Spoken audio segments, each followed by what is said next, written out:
it's about me promising to my wife that, you know, she's, I'm going to love her forever, that she's the only one I'm going to be with. So the idea is been kind of taken over by, I think, or maybe I'm taking over the idea of marriage, or maybe with vice versa, but we just don't look at it as a religious thing, we just look at it as a promise to each other. So you guys didn't do like a church?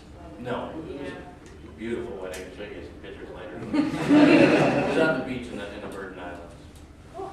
If I could answer, my wife and I actually got married twice. A simple ceremony in the park with the Justice of the Peace, and one of my family members was there, and a couple of friends, and her family was there.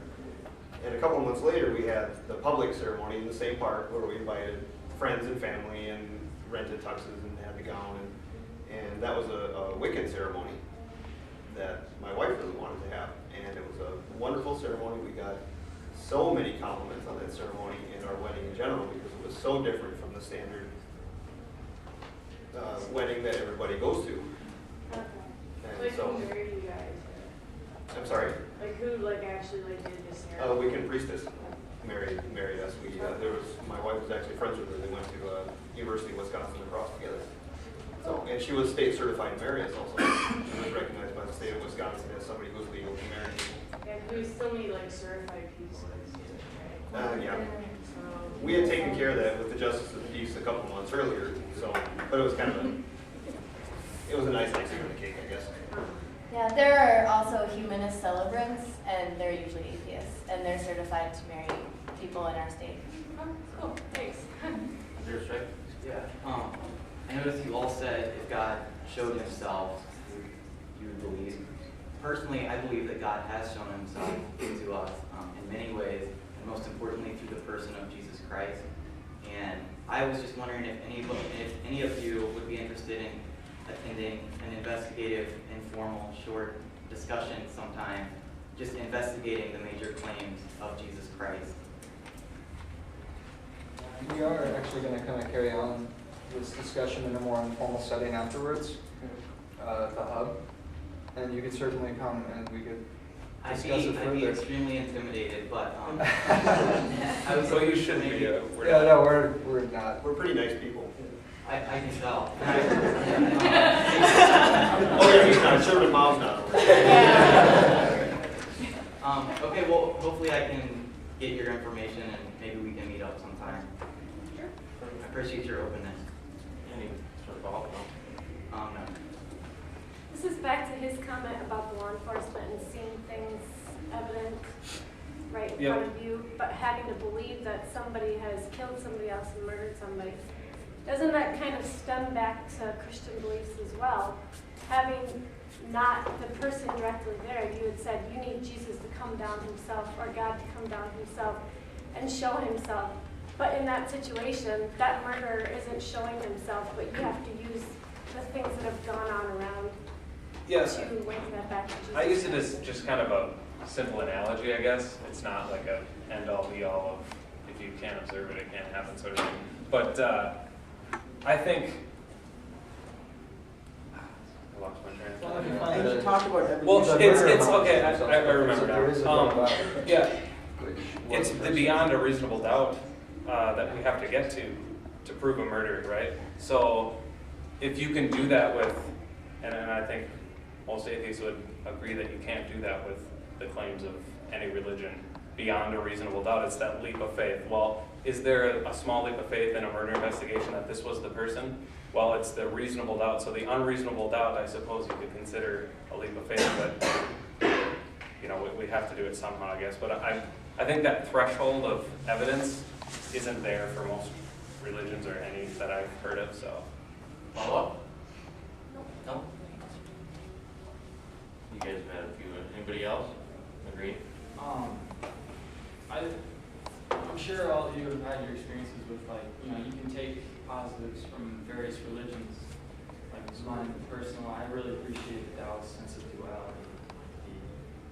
Whatever. Can you guys, like, give explanation or, like, just, examples of good from Christianity that you can take from Christianity without taking the whole face of it? Well, the first thing that pops into my mind is the golden rule, but that is far from being exclusive to Christianity. Sure. I mean, that's been around, you know, long yeah, before Christianity. Most great ideals, even in Christianity, they're evident elsewhere in other great religions as well. So it's often nice to just be able to take what's good and just realize that humans are the ones that corrupted everything that Christianity was meant to be. If I could contribute something, there's been only one occasion since I became an atheist where I questioned my lack of faith. My grandfather died a few years ago, and we were very close. He was a veteran of World War II, and so we shared that. I'm not a veteran of World War II, but we're both veterans.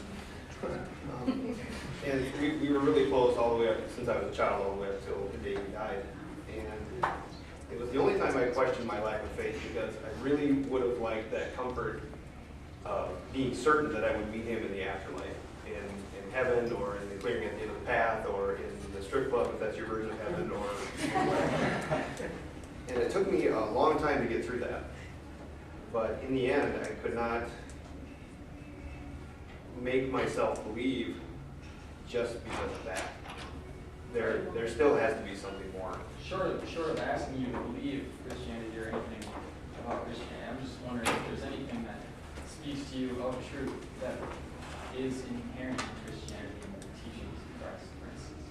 Like, for instance, I don't know, maybe some of the Christians would appreciate this, the Gospel of Thomas, I don't know if they accept it or not, some of them don't. When Jesus says, drink from my mouth and you become as I am, I think that's important, because it's saying it's good to keep the dialogue open, that everything that we've come to understand in the world, we got there through dialogue with our brothers, with our fellow human beings. So in that sense, I mean, there is some good that comes of every religion, and it's not about just rejecting all religions and rejecting all gods. I think you should be able to take what's good from the teaching as well. Yeah. Well, I'd say it depends on how literally you take the Bible. I mean, Right. the Ten Commandments, thou shalt not have any other gods, I believe.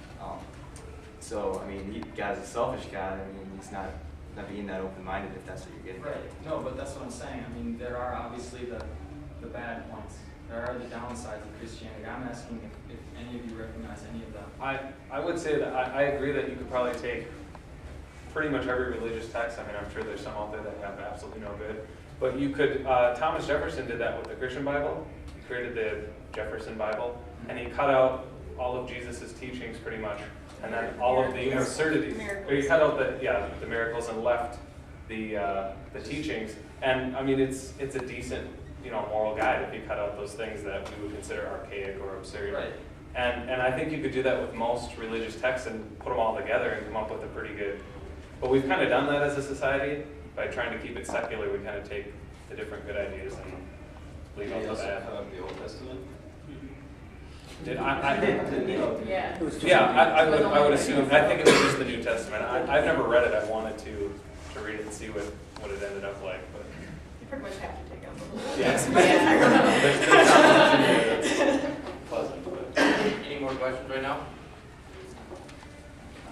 You guys have gone a few times, aren't you? We'll come back. You agree? Hi, my name's Kevin. I've been an atheist for 19 years, and I'm also a psychologist. I also have 4 kids, so I'm scared to death about them growing up with an atheist dad and a semi-atheist mom. Because I'm a psychologist, and I know that people with delusions, when they're challenged, they can get dangerous.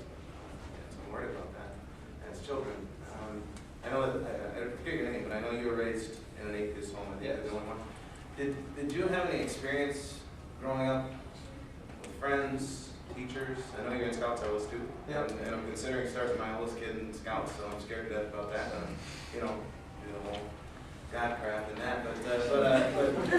But the organization, I think, is generally wonderful.